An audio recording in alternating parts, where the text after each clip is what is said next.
ఒక నాయకుడికి ఉండాల్సింది అధికారం కాదు, ప్రజల కష్టం చూసి కరిగిపోయే హృదయం. దశాబ్దాలుగా అడవి బిడ్డల ఆవేదన ఎవరికీ వినిపించలేదు. గర్భిణీలు డోలీల్లో ప్రాణాలు వదులుతుంటే ఏ పాలకుడు కన్నీరు తుడవలేదు. కానీ ఆ ఆవేదనను తన గుండెల్లో నింపుకొని వారి కష్టాలను తీర్చడమే తన ఆశయంగా పెట్టుకున్నారు పవన్ కళ్యాణ్. ఈరోజు గిరిజన గూడాల్లో కనిపిస్తున్న సంతోషం వెనుక పవన్ కళ్యాణ్ పడిన తపన ఎంతో ఉంది. ఆయన చేసిన గొప్ప పనులు ఉన్నాయి. ఆయన ఈ 20 నెలల ఈ ప్రయాణం కేవలం ఒక రాజకీయ ప్రయాణం కాదు, ఇది ఒక మానవీయ ప్రయాణం. అడవి బిడ్డల కళ్ళలో వెలుగులు చూడాలన్న తపనతో తన సుఖాలను వదులుకొని కొండ కోనల్లో తిరుగుతున్న ఒక సేనాని కథ ఇది.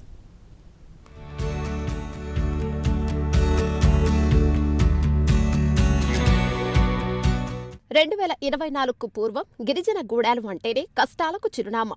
రోడ్డు ఉండదు, కరెంటు ఉండదు, తాగడానికి నీళ్లు ఉండవు. అనారోగ్యం వస్తే డోలీలో కిలోమీటర్ల దూరం మోసుకెళ్లాల్సిందే. ఆ ప్రయాణంలో ఎంతో మంది తల్లులు, బిడ్డలు ప్రాణాలను కోల్పోయారు. నా గిరిజన బిడ్డలు ఇలాంటి కష్టాలు పడకూడదని ఆయన తీసుకున్న నిర్ణయమే ఈరోజు మార్పుకు పునాది వేసింది. గిరిజన ప్రాంతాల్లో మౌలిక సదుపాయాలలేమి అనేది ఒక శాపంలా ఉండేది. ఆ శాపాన్ని తుడిచివేయడానికి పవన్ కళ్యాణ్ నడుం బిగించారు. ప్రతి గూడెం ఒక అభివృద్ధి కేంద్రంగా మారాలని, ప్రతి గిరిజన బిడ్డకు సమాన అవకాశాలు అందాలని ఆయన ఆకాంక్షించారు. ఈ వేదన నుంచే ఒక అద్భుతమైన కార్యాచరణ పుట్టుకొచ్చింది.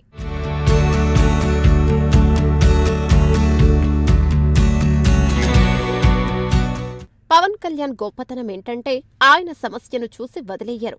అందుకు ఎన్నో ఉదాహరణలు కూడా ఉన్నాయి. అల్లూరి సీతారామరాజు జిల్లాలో 72 గ్రామాలకు రోడ్లు వేయడం అంటే అది ఒక అసాధ్యమైన పని. కానీ పవన్ కళ్యాణ్ పట్టుబట్టి నిధులు కేటాయించి ఆ గ్రామాలకు రోడ్డు సౌకర్యాన్ని కల్పించారు. ఇప్పుడు ఆ గూడాలకు అంబులెన్స్ వస్తోంది, పిల్లలు స్కూల్కు వెళ్తున్నారు. ఇది ఒక నాయకుడికి ఉండాల్సిన అసలైన లక్షణం. కేవలం ఆదేశాలు ఇవ్వడమే కాదు, ఆ పనులు ఎలా జరుగుతున్నాయో స్వయంగా పర్యవేక్షించడం ఆయన శైలి. ఇంజనీర్లతో మాట్లాడి అటవీశాఖ అనుమతులు తెప్పించి యుద్ధ ప్రాతిపదికన రోడ్ల నిర్మాణం పూర్తి చేయించారు. ఈ రోడ్లు కేవలం తార్ రోడ్లు కావు, గిరిజన ప్రాంతాల భవిష్యత్తుకు వేసిన బాటలు.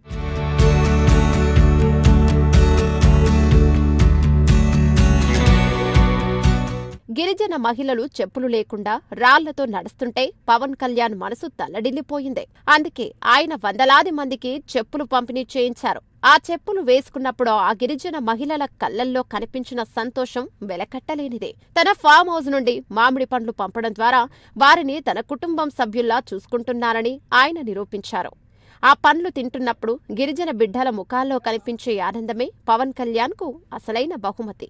ఒక చిన్న కానుకలో ఎంతటి ఆత్మీయత దాగి ఉందో గిరిజనులు అర్థం చేసుకున్నారు. పవన్ కళ్యాణ్ అంటే ఒక ప్రజాప్రతినిధి కాదు, తమ కష్ట సుఖాల్లో పాలు పంచుకునే ఒక అన్న అని వారు నమ్ముతున్నారు. ఈ ఆత్మీయ బంధం రాజకీయాలకు అతీతమైనది.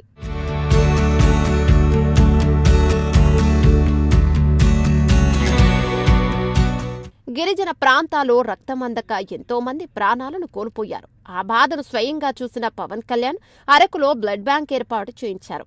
ఇది కేవలం ఒక బిల్డింగ్ కాదు, వేలాది మందికి ప్రాణదానం చేసే ఒక దేవాలయం. గిరిజనుల ఆరోగ్యం కోసం ఆయన తీసుకున్న ఈ నిర్ణయం చరిత్రలో నిలిచిపోతుంది.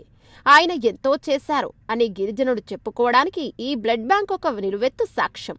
అత్యవసర సమయాల్లో రక్తం కోసం మైదాన ప్రాంతాలకు పరుగులు తీయాల్సిన అవసరం ఇప్పుడు లేదు. గిరిజన మహిళల ప్రసవ సమయంలో రక్తహీనత వల్ల వచ్చే మరణాలను అరికట్టడానికి ఇదొక గొప్ప ముందడుగు. ప్రాణాలను కాపాడే ఈ యజ్ఞంలో పవన్ కళ్యాణ్ ఒక అగ్రగామిగా నిలిచారు.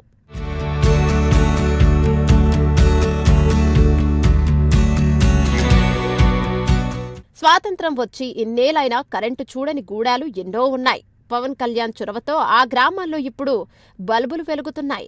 గిరిజన పిల్లలు రాత్రిపూట చదువుకుంటుంటే ఆ వెలుగుల్లో పవన్ కళ్యాణ్ చిరునవ్వు కనిపిస్తోంది. గంజాయి సాగును అరికట్టి గిరిజన యువతను దారి తప్పకుండా కాపాడుతున్న ఘనత కూడా ఆయనదే. ఇది కదా ఒక నాయకుడి విజయం. చీకటిలో మక్కుతున్న గూడాలకు వెలుగులు పంచడం అంటే వారి జీవితాల్లో కొత్త ఆశలు నింపడమే. విద్యుత్ సౌకర్యం వల్ల గిరిజన ప్రాంతాల్లో చిన్న తరహా పరిశ్రమలు వచ్చే అవకాశం ఉంది. గిరిజన యువతకు ఉపాధి దొరుకుతుంది. ఈ వెలుగులు కేవలం ఇళ్లలోనే కాదు, వారి భవిష్యత్తులో కూడా కనిపిస్తున్నాయి.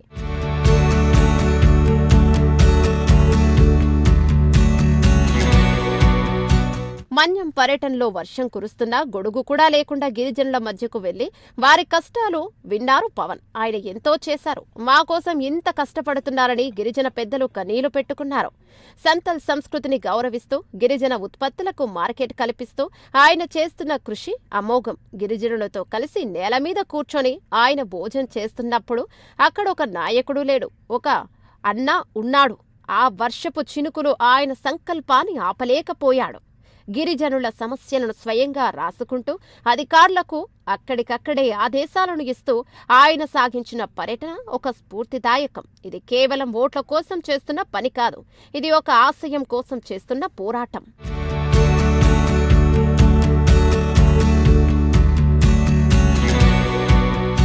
ఈరోజు జనసేన ఆవిర్భావ దినోత్సవం జరుపుకుంటోంది అంటే అది గిరిజనుల విజయం కూడా. ఎందుకంటే వారి గొంతుకగా పవన్ కళ్యాణ్ నిలిచారు. ఆయన కేవలం ఒక నాయకుడు కాదు, గిరిజన గుండెల్లో నిలిచిన ఒక ఆశాకిరణం. ఆయన చేసిన పనులు చూపిస్తున్న ప్రేమ గిరిజన చరిత్రలో సువర్ణాక్షరాలతో లిఖించబడుతోంది. ఆవేదన నుంచి సంతోషం వైపు, చీకటి నుంచి వెలుగు వైపు గిరిజనులను నడిపిస్తున్న జనసేనాని ప్రయాణం అద్భుతం. జనసేన పార్టీ సిద్ధాంతాల్లో గిరిజన సంక్షేమం ఒక ప్రధాన భాగం. ఆ సిద్ధాంతాలను ఆచరణలో చూపిస్తూ గిరిజన ప్రాంతాల్లో ఒక నిశ్శబ్ద విప్లవాన్ని పవన్ కళ్యాణ్ తీసుకువచ్చారు. ఈ ఆవిర్భావ దినోత్సవం గిరిజన బిడ్డల ఆత్మగౌరవానికి ప్రతీక కూడా.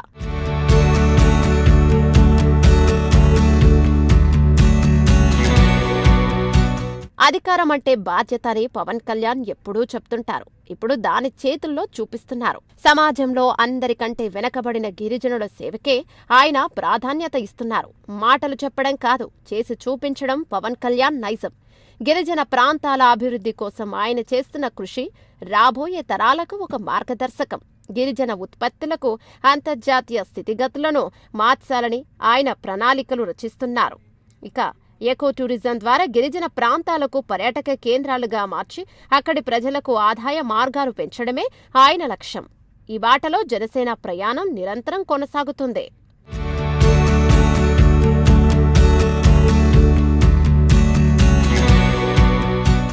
నాయకులు వస్తుంటారు, పోతుంటారు, కానీ ప్రజల గుండెల్లో నిలిచిపోయేవారు కొందరే ఉంటారు.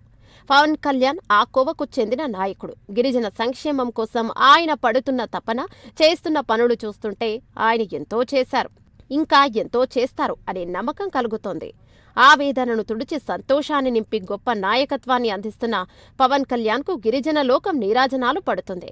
గిరిజన గుండెల్లో పవన్ కళ్యాణ్ ఎప్పటికీ ఒక వెలుగుగా నిలిచిపోతారు. ఈ మార్పు ఇక్కడితో ఆగదు, ఇది ఒక మహాప్రస్థానం. పవన్ కళ్యాణ్ నాయకత్వంలో గిరిజన ప్రాంతాలు స్వర్ణ యుగాన్ని చూస్తాయనడంలో ఎటువంటి సందేహమూ లేదు.